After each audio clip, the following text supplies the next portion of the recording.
Buen día, espectador, estudiante, docente o quien sea que esté viendo este video. Sé que estás interesado en saber más sobre la Ilíada.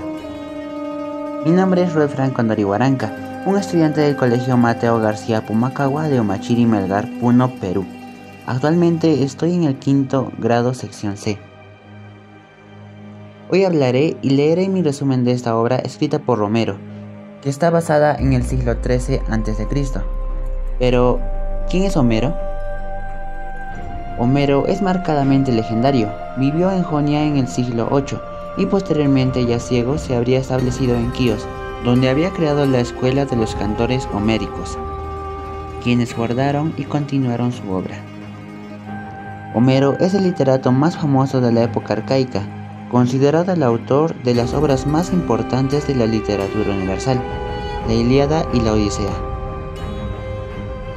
La Ilíada es de género épico, de especie de epopeya heroica, se divide en 24 cantos, y en él encontramos los personajes principales, como Aquiles, Héctor, Agamenón, Patroclo, Paris, Menelao, entre otros. Resumen de la obra. La guerra de los troyanos y griegos inicia a causa de un ultraje, donde el príncipe Paris raptó a la reina Helena y robó los tesoros del rey de Esparta, quien es Menelao. Menelao entonces pide ayuda a su hermano Agamenón y a todos los reyes griegos con los que tenía alianza, todo para recuperar a su esposa Helena. Entonces se prepararon con casi 10.000 hombres y rodearon la ciudad de Troya con el comandante Agamenón, rey de la ciudad de Argos, y hermano del Menelao, rey de Esparta, siendo de todo el ejército el más fuerte Aquiles y el más astuto Ulises. Por otro lado, Héctor comandaba el ejército troyano, es el hermano de Paris y son hijos del rey de Troya, el rey Príamo. El ejército griego no logró hacer nada por las grandes murallas de los troyanos, y de esa manera inicia la guerra. Pasan 9 años y aún la guerra continúa en pie, puesto que por distintas razones nadie logró quedar vencedor.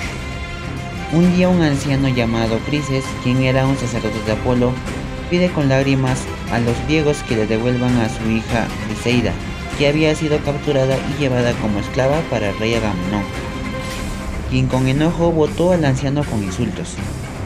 Entonces el anciano Crises oró hacia Apolo para que los griegos paguen por lo que hicieron con él y con su hija.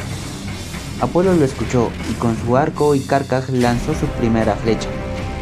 Primero con un diluvio por 9 días, después con una horrible peste castigó a los griegos.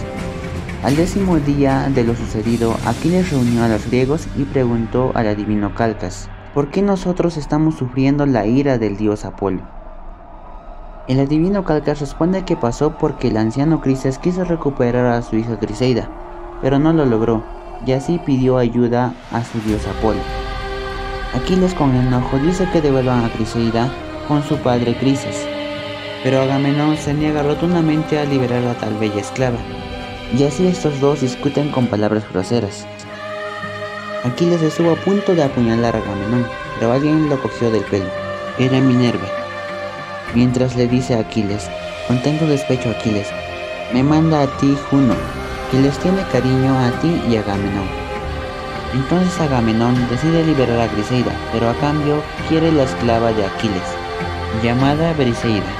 Aquiles con enojo no tiene de otra más que aceptar, pero él decide no luchar más en la guerra. Aquiles, muy triste, manda a su amigo Patroclo a llevar a Briseida con Agamenón.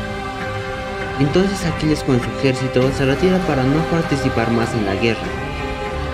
Aquiles pide ayuda a su madre Tetis, quien tras oír lo sucedido va con Júpiter en el Olimpo para que los griegos tengan derrotas consecutivas contra los troyanos. Entonces Júpiter promete cumplir lo solicitado. Héctor, el comandante del ejército troyano, se entera que Aquiles se retiró de la guerra, por lo que decide avanzar en el ataque, tomando gran ventaja en la batalla.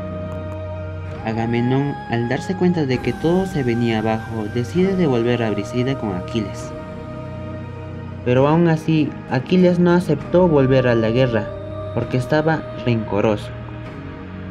Entonces Patroclo, su amigo, le insiste en volver a la guerra, pues sin él el ejército griego podría perder. Aquiles de igual forma se negó, pero dio prestado su armadura a Patroclo para que vaya a cuidar las naves de su ejército.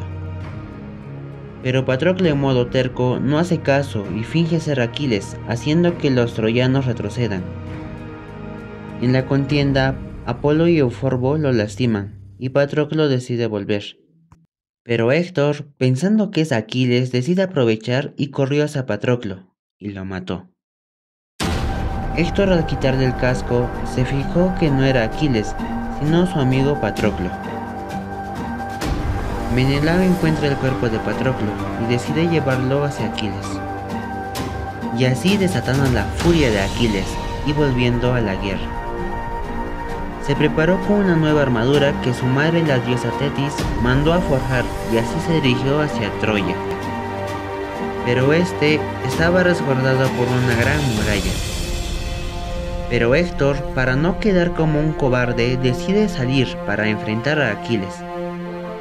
Entonces Aquiles mató a Héctor con mucha furia. Pero él no se contentó y lo amarró a su caballo. Y así arrastró su cadáver alrededor de las murallas de Troya y finalmente se lo llevó al campamento griego. El rey Priamo va hacia el campamento donde se encontraba Aquiles, a quien le ruega que le dé el cadáver de su hijo, y Aquiles acepta conmovido. Y así el rey Priamo pudo enterrar a su hijo. Homero nos relata de una manera poética, es interesante de inicio a fin, por lo que te recomiendo que lo leas, no lo descartes y comienza a leerlo. Este podcast está hecho con mucha dedicación, espero haberlo hecho bien. Gracias.